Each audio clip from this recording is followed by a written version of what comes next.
नमस्कार, knocking-news.com में आपका स्वागत है। मैं हूं गिरिजेश वशिष्ठ।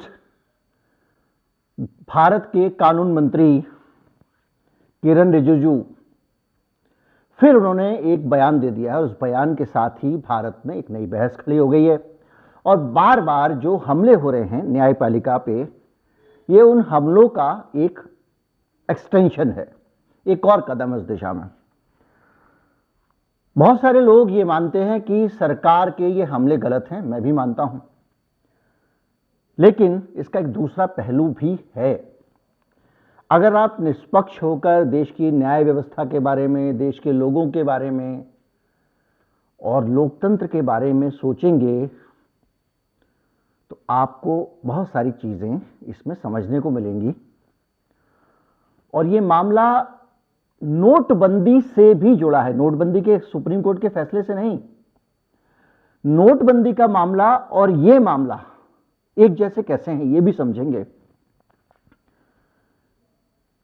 कहीं मत जाइए, चैनल को सब्सक्राइब कर लीजिए। बहुत टेक्निकल चीजें समझने वाले हैं आज हम, न्याय व्यवस्था से जुड़ी हुई, और ये भी समझने की कोशिश करेंगे कि क्या सचमुच आदर्श व्यवस्था हो सकती है। मैं भी आया।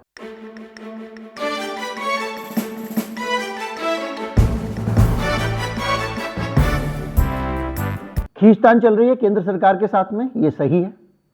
ये भी सही है कि जब से नए चीफ जस्टिस आए चंद्रचूड़, इससे पहले जितने भी थे, मिश्रा जी और जितने भी थे, नाम किसी का नहीं लूंगा, उन सबके होने पर इतनी खलबली नहीं थी। अब खलबली बहुत ज्यादा है। उसका कारण यह है कि 7-8 साल तक अलग अलग तरह के चीफ जस्टिस आते रहे, सरकार के कंफर्ट लेवल वाले, एक तरह से बैलेंस होने के बावजूद नहीं था। ये तरह तरह की टिप्पणियों में सामने आया है और पहली बार ऐसा हुआ है कि कोई ऐसा चीफ जस्टिस आ गया है जिसके आने के बाद सरकार को लग रहा है कि उसकी पोल पट्टियां या उसकी कमजोरियां, उसकी खराबियां सामने आएंगी, तो उसने पहले से ही एक विक्टिम कार्ड खेलना शुरू कर दिया है।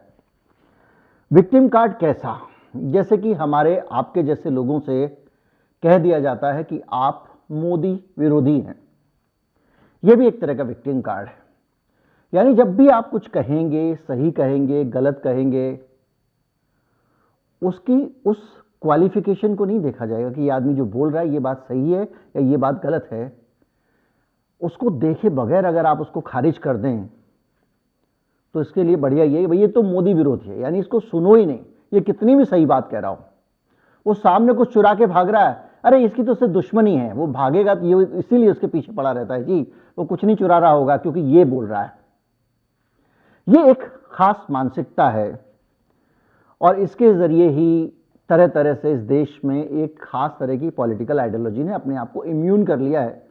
अब उस आइडियोलॉजी के बारे में कोई भी कुछ बोलता है तो लोग कहते हैं ये विरोधी लोग हैं, ये ऐसे लोग हैं, ये वैसे लोग हैं, और इसलिए ये इसके खिलाफ बोल रहे हैं, इसको सीरियसली नहीं लेने का। उसी तरह का एक ये क्रम रिजिजू वाला शुरू हुआ है। जब तक जस्टिस चंद्रचूड़ नहीं आए थे, इस देश में सब कुछ सही चल रहा था। कॉलेजियम सिस्टम को लेकर भी सरकार की आपत्तियां कभी छिटपुट आ जाया करती थी, नहीं आती थी, सरकार की तरफ से कोई बयान नहीं आता था। और अब सरकार तो सरकार, लोकसभा अध्यक्ष, राज्यसभा के सभापति मतलब उपराष्ट्रपति, इन सब लोगों के बयानात आ रहे हैं और ये घुमा फिराकर एक ही बात कह रहे हैं कि संसद सर्वोच्च है, न्यायपालिका को संसद के कामों पर टिप्पणी करने का अधिकार नहीं है। और उसके साथ में एक सबसे बड़ा मसला चल रहा है इस देश में न्यायाधीशों की नियुक्ति का, कि एक जो कॉलेजियम सिस्टम है उसको खत्म होना चाहिए। कॉलेजियम सिस्टम को लेकर जो विवाद है उसको हमको समझना पड़ेगा। ये 2 स्टेज पे ये व्यवस्था चलती है, 25 साल पुरानी व्यवस्था है और उसमें न्यायाधीश ही न्यायाधीशों की नियुक्ति करते हैं। इसमें क्या होता है कि ये लोग अपने आप से एक सिस्टम बनाए जिसके तहत ये तय करते हैं कि कॉलेजियम में ये न्यायाधीश रहेंगे और ये न्यायाधीश नियुक्ति करेंगे आने वाले समय में कि कौन मुख्य न्यायाधीश होगा, कौन जस्टिस होगा, कौन कहाँ बैठेगा। इस व्यवस्था को बनाने के पीछे जो मकसद था वो ये था कि न्यायपालिका एक बैलेंसिंग फैक्टर है, चूंकि तो वो संसद के मुकाबले स्वतंत्र होना चाहिए। अगर न्यायपालिका में जजों की नियुक्ति न्यायाधीश खुद नहीं करेंगे और मान लीजिए कि सरकार के इन्फ्लुएंस से हो गया, जैसा कि हम चुनाव आयोग में देखते हैं, तो कहीं ना कहीं उनकी निष्पक्षता पे सवाल उठेगा। और दूसरा यह है कि सरकार अदालत पे नियंत्रण करने की कोशिश करेगी, अपने आदमी घुसाने की कोशिश करेगी। इसलिए यह कॉलेजियम सिस्टम बनाया गया। इसको खुद सुप्रीम कोर्ट के फैसले से ही बनाया गया और माना यह गया कि इसके साथ ही सुप्रीम कोर्ट या इस देश का कोर्ट या इसका देश का जुडिशियल सिस्टम न्यायपालिका से एकदम अलग हो जाएगा। जैसे संसद के सदस्य सुप्रीम कोर्ट नहीं चुन सकते, ऐसे ही सुप्रीम कोर्ट के न्यायाधीश संसद नहीं चुन सकती। ये उनका इंटेंट था, जिसके आधार पर इस देश में व्यवस्था बनाई गई। लेकिन ये इसका एक पहलू है। दूसरा पहलू यह है कि इस देश में सुप्रीम कोर्ट के न्यायाधीश की नियुक्ति कौन करता है। जो संविधान के अनुसार डॉक्टर अंबेडकर और लोगों ने, जो बहुत सोच समझ के लोग थे, उन्होंने जो व्यवस्था बनाई थी, उस व्यवस्था में जो नियुक्ति होगी वो होगी राष्ट्रपति से, यानी राष्ट्रपति उसकी नियुक्ति करेंगे। तो सुप्रीम कोर्ट के मुख्य न्यायाधीश की जब नियुक्ति करते हैं, देश के मुख्य न्यायाधीश की मान लीजिए राष्ट्रपति करते हैं, तो ये नियुक्ति करने का अधिकार किसको हो गया? राष्ट्रपति को हो गया। यानी सुप्रीम कोर्ट का कॉलेजियम कौन होता है फिर इस काम को करने वाला? तो क्या सुप्रीम कोर्ट का कॉलेजियम संविधान की मूल भावना के विपरीत है? ये एक बहस खड़ी होती है। लेकिन इसमें संविधान का एक पक्ष और भी है। भारत के राष्ट्रपति जो हैं वो कोई भी काम बगैर किसी सलाह के नहीं कर सकते, किसी ना किसी की सलाह लेंगे। अब अगर राष्ट्रपति मुख्य न्यायाधीश को चुनते हैं सुप्रीम कोर्ट के, या भारत के चीफ जस्टिस को चुनते हैं, तो उनको किसकी सलाह लेनी होगी? जिसकी वो चाहें तो वो लीगल एक्सपर्ट्स की सलाह ले सकते हैं, चाहे तो सुप्रीम कोर्ट के जस्टिस की सलाह ले सकते हैं, चाहे तो वो इंडिपेंडेंट एक्सपर्ट की सलाह ले सकते हैं, और चाहें तो सरकार से सलाह ले सकते हैं। भाई मोदी जी की कैबिनेट को उन्होंने लिख दिया कि भाई बताइए आपके हिसाब से चीफ जस्टिस कौन होना चाहिए, और इन सारी सलाहों को लेकर राष्ट्रपति फैसला ले लें। यह संविधान की व्यवस्था बनी हुई है। लेकिन संविधान की इस व्यवस्था में अगर राष्ट्रपति जी मोदी जी को चिट्ठी लिखेंगे, जरा एडवाइस कर दीजिए, और जिस तरह का परसेप्शन है इस देश में सरकार का, व्यवस्था का, उसमें आपको लगता है अगर 4 बजे उठ के राष्ट्रपति जी दस्तखत करते हैं ऑर्डर पे सरकार के, जिस पे सोशल मीडिया में बहुत सारी बातें हैं, तो आपको लगता है कि जब मुख्य न्यायाधीश की नियुक्ति होगी तो सरकार की मर्जी के बगैर हो जाएगी? यानी सीधे सीधे जो सुप्रीम कोर्ट में मुख्य न्यायाधीश बनेंगे वो फैसला कौन करेगा? वो सरकार करने लगेगी। यानी राष्ट्रपति जो भी नियुक्ति करेंगे वो सीधे सीधे व्यक्ति वो होगा जिसको सरकार चाहेगी, और जब सरकार उसको चाहेगी तो फिर सुप्रीम कोर्ट स्वतंत्र नहीं रह जाएगा। ये एक बड़ा इसमें एक ट्विस्ट है। लेकिन पिक्चर अभी बाकी है। ट्विस्ट सिर्फ इतना नहीं, इस ट्विस्ट के साथ एक और ट्विस्ट है। इस देश में लोकतंत्र है।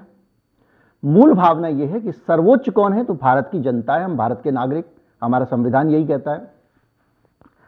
तो जब हम भारत के नागरिक सर्वोच्च हैं, और दूसरी समस्या क्या है कि हमको अपने सिस्टम में संतुलन भी रखना है। कार्यपालिका, न्यायपालिका, विधायिका तीनों एक दूसरे से बंधे हुए हैं, एक दूसरे को नजरअंदाज नहीं कर सकते। तो ये बैलेंस गड़बड़ा जाएगा। सरकार सर्वोच्च हो जाएगी, फिर सुप्रीम कोर्ट का अगर न्यायाधीश कोई बनाएगा प्रधानमंत्री, तो वो अपने आदमी को बनाएगा ना, लाएगा कहीं से उठा के और बना देगा, और उससे कहेगा ये फैसला लिखो, तो कहे लाओ बंद लिफाफे में, अभी लिख देते हैं।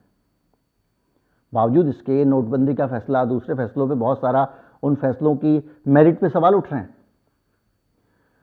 तो सुप्रीम कोर्ट ने क्या किया जब ये कॉलेजियम सिस्टम लेकर आया, तो उन्होंने ये कर दिया कि अब जो सलाह होगी राष्ट्रपति को वो खुद कॉलेजियम सिस्टम देगा। यानी एक नामों की सूची, न्यायाधीशों के नामों की सूची या चीफ जस्टिस के नामों की सूची, जितने भी चुने जाते हैं, वो सूची कॉलेजियम भेजेगा राष्ट्रपति को, और राष्ट्रपति उस चिट्ठी को मानने के लिए बाध्य होंगे। यानी नियुक्ति तो राष्ट्रपति करेंगे, लेकिन करेंगे कॉलेजियम की मर्जी से। तो मैंने आपको कहा था कि नोटबंदी के फैसले से यह चीज जुड़ी हुई है। जब नोटबंदी का फैसला आता है तो सुप्रीम कोर्ट ये बोलता है कि मोदी सरकार ने आरबीआई से इस पर सलाह ले ली थी। लेकिन बड़ा सवाल यह है, जो डिसेंट जिन्होंने डाला है जस्टिस साहिबा ने, वो डिसेंट ये कहता है कि सलाह तो प्रधानमंत्री से, सरकार से आरबीआई मांगेगा। यानी आरबीआई इनिशिएट करेगा, आरबीआई कहेगा भाई हम नोटबंदी करना चाहते हैं, सरकार कहेगी कर लो या नहीं कर लो। ये नहीं होगा सरकार कहेगी कि भाई हम नोटबंदी करना चाहते हैं, तुम बताओ क्या करना है, वो कहेंगे हाँ जी कर लो। तो ये दोनों बातों में अंतर है। एक तरफ से अगर सरकार कहती है कि भाई आप नोटबंदी हम करना चाहते हैं, सुप्रीम कोर्ट जी कर लें क्या, इसका मतलब अलग है।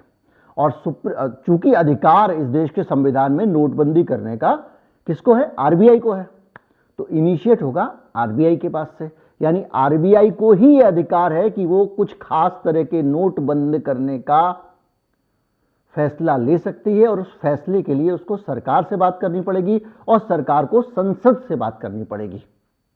यह व्यवस्था बनाई हुई है। लेकिन सरकार ने क्या किया, खुद इनिशिएट कर दिया और व्यवस्था ली। इसी तरह से राष्ट्रपति अपनी तरफ से जो चीफ जस्टिस होंगे या इस देश के न्यायाधीश होंगे, न्यायाधीशों की नियुक्ति के मामले में राष्ट्रपति जी अपनी तरफ से एक पत्र लिखेंगे और सलाह मांगेंगे, और ये राष्ट्रपति के अधिकार में है कि वो किससे सलाह मांगे। राष्ट्रपति के उस अधिकार को सीमित कर दिया गया और ये कहा गया कि हम जो सलाह भेजेंगे वही सलाह आपकी सलाह है।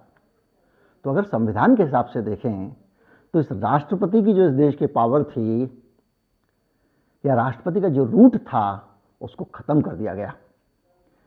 अंतर यह है कि राष्ट्रपति कहें हाँ भैया बताओ, जैसे आप समझिए कि घर में भोजन बन रहा है, तो आपकी जो माता जी हैं या श्रीमती जी हैं, जो लोग भी घर की मालकिन हैं, वो आपसे पूछते भी क्या खाना बनना चाहिए, अलग अलग लोग राय देते हैं, फिर वो उस हिसाब से अपना फैसला लेती हैं क्या नहीं बनना चाहिए और क्या बनना चाहिए। उन्होंने कहा भाई आज तो गाजर का हलवा बनेगा। अब क्या ऐसा हो कि वो कहें भाई हम आज गाजर का हलवा बना रहे हैं, बोलो खाओगे कि नहीं खाओगे, उसके बाद बना दे गाजर का हलवा। दोनों चीज़ों में अंतर है। एक मामले में वो इच्छा पूछ रही हैं, दूसरे मामले में वो इच्छा नहीं पूछ रही हैं, वो तय कर दे रही हैं, उस पर कह रही है मोहर लगाइए। यही कॉलोनियल ये जो सिस्टम है हमारा जुडिशरी का, कॉलेजियम सिस्टम, उसमें हो रहा है। और यही वजह है शायद कि नोटबंदी के फैसले में इतना बड़ा टेक्निकल गड़बड़ी सुप्रीम कोर्ट ने अपने फैसले में नजरअंदाज कर दी, क्योंकि आज अगर वो एक उंगली उधर उठाता कि भाई आपने आरबीआई की सलाह लिए बगैर, ये तो ऑर्डर आरबीआई से इनिशिएट होना था, आपने खुद कैसे इनिशिएट कर दिया, तो वो कहते वही ठीक है, लेकिन ये भी तो राष्ट्रपति की तरफ से सलाह मांगी जानी चाहिए थी आपसे, वो किसी से भी सलाह मांग सकते थे। तो आप सलाह अपनी तरफ से पहले से कैसे भेज देते हो, ये इन दोनों मामलों का अंतर है। अब जो रिजिजू की लेटेस्ट चिट्ठी है, इस चिट्ठी में वो ये कह रहे हैं ठीक है आप कॉलेजियम के जरिए नियुक्ति कर दो। उसके बाद कैबिनेट फैसला लेती है। कैबिनेट इसलिए फैसला लेती है क्योंकि वो राष्ट्रपति की सलाहकार है, और कॉलेजियम की सलाह को राष्ट्रपति खुद कुछ नहीं करते ना, राष्ट्रपति के बहुत सारे चेले चमचे टाइप के हैं। ऐसे ही हमारे कैबिनेट, केंद्रीय कैबिनेट भी राष्ट्रपति जी का वही है। तो वो कहती है भाई बताइए इसका क्या करना है, सुप्रीम कोर्ट ने भेजा है, तो इनको कुछ नहीं करना है, उसको केवल पास करना है और कुछ नहीं कर सकते ये। तो इनका कहना ये भाई साहब कि आपने हमको पास करने पे रख लिया, आप हमको कानून बनाने में भी एक आदमी हमारा घुसाओ अंदर।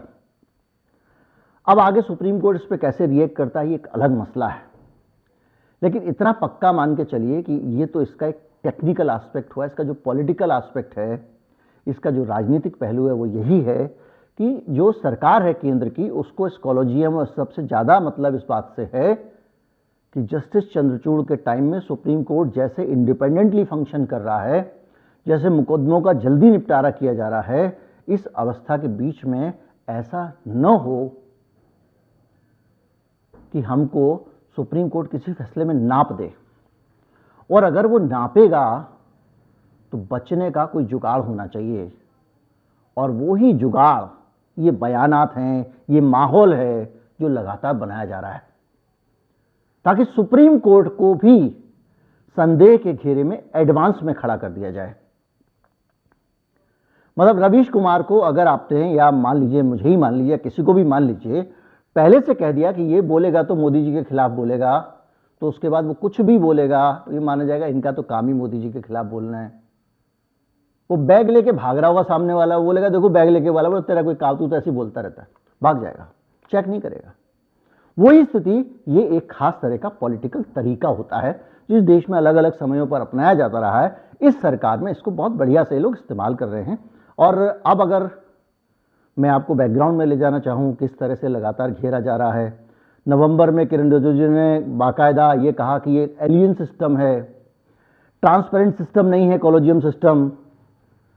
उसके बाद में सुप्रीम कोर्ट ने उस पर अपना एक नाराज़गी जाहिर की थी।